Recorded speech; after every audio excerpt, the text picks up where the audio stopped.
So Rohan Jadhav has a question. We're currently serving as inside sales executives for multiple companies with more inclined towards manufacturing in Pune. Can you help me to know the right way to find new investors? Second, can you help me to suggest more in a pandemic situation in work like database generation or lead generation? Look, the first part of your question is how do you get more investors? I don't know.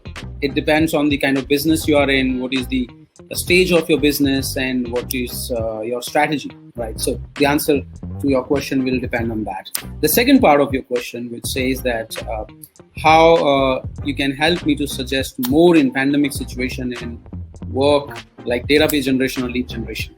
Look, lead generation is defined in two ways. You have somebody's contact number, email, name, and you have 10 million or 1 million database. Now that's a traditional way of doing it. There are so many vendors who are selling the data. You can buy that data from them, right? That's one way of doing it. The modern way and more efficient way is to have an inbound sales mechanism, right?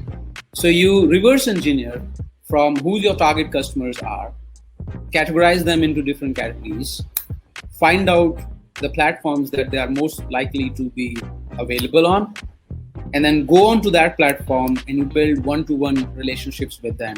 You provide them information, you give them education, you give them content, and they start liking you, they start recognizing your brand, and then they start sharing the information with you.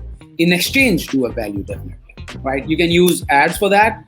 You can use communities for that. You can use organic reach or one-to-one reach out for that. But the crux here is to reverse engineer from the target audience and then give them a lot of education. Now, there are a lot of tools that you can use. CRMs, for example, email systems, automated email sequences. You can use automated calls. You can do that. You can now run bots. You can sync all the social media communication channels with the CRM and the websites, and all that communication can be synced. You can do a little research and you can find out more CRMs, more tools are available on that. But the approach and the strategy for inbound lead generation, inbound demand generation is much better, and that works practically. That's what we've been working upon, and that's what we've been doing, and it's giving great results, great conversion, in fact, for us. So the effort and the time wasted in converting a lead into a business is reduced significantly. The brand recognition is much more stronger with the customer. So the end result in terms of ROI is much better in that situation. So I recommend that strategy. It's absolutely up to you how you're going to use it.